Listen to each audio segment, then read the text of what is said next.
Cavatelli. So we have our pot of water going here. All right. We're gonna start out.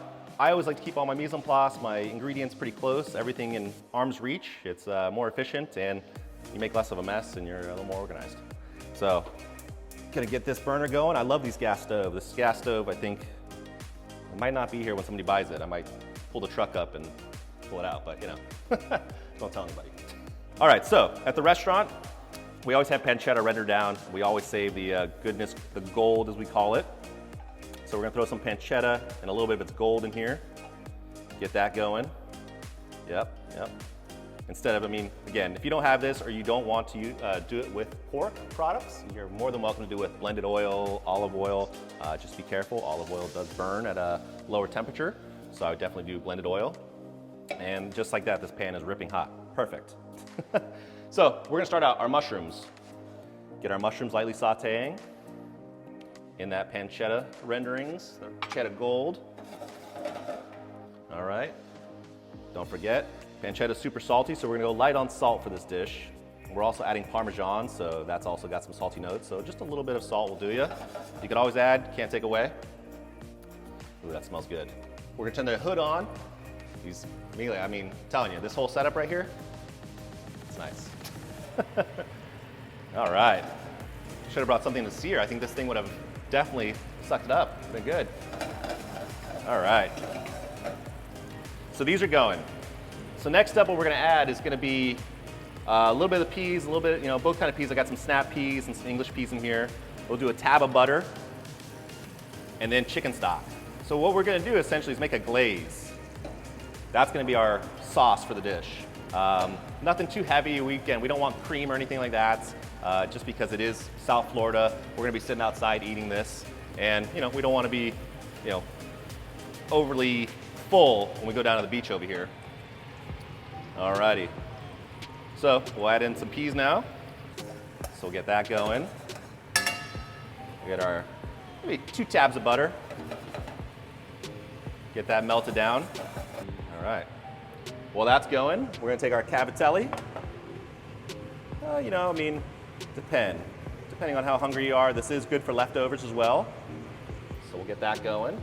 Again, these are ricotta, so they are a little bit richer than regular pasta dough cavatelli. And the key to these pastas, when they start floating, then they're done. So our butter is almost melted here. We're gonna add in about a 1/4 cup of chicken stock, and that's gonna come together for a nice little glaze, a little glacé. All right, so our sauce is starting to come together. All right, you can see everything melting, the butter's melted, the stock is reducing with it. I'm gonna add in just a hint of rosemary. Give a nice little perfume of rosemary for the dish. And we'll add a little Parmesan, why not? Let that marry with everything. Woo, it's a hot burner. Pasta's almost cooked. All right. So again, it's super important that you want to pace out everything that you cook here because you are working with green vegetables, and the last thing you want is for them to turn brown or overcook. So we're coming together pretty nice here. Our veggies are still green, our mushrooms are stewed, and the mushrooms are sponges, so they're gonna definitely soak up that rosemary flavor with the Parmesan and butter. And we can start seeing our cavatelli is gonna start floating here in a second. All right, pasta's almost there. So when it comes to a float, we'll definitely let it cook for maybe another 30 to 45 seconds. This is one of those dishes you make a big batch, put it in a big old bowl and right in the middle of the table for your guests or for the family. So right now our pasta's all floating, so we get it off there. It's okay to have a little bit of water, the pasta water. It is nice and starchy, so it's gonna help thicken your sauce and really kind of coat the pasta with all the flavor you got going on here. Let's do another small tab of butter in here. A little more Parmesan. This is ready to go. Let's go plate.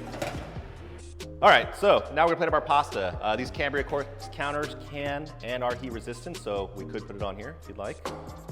But you know what, in this case, we'll do our cutting board. But they are gorgeous right here.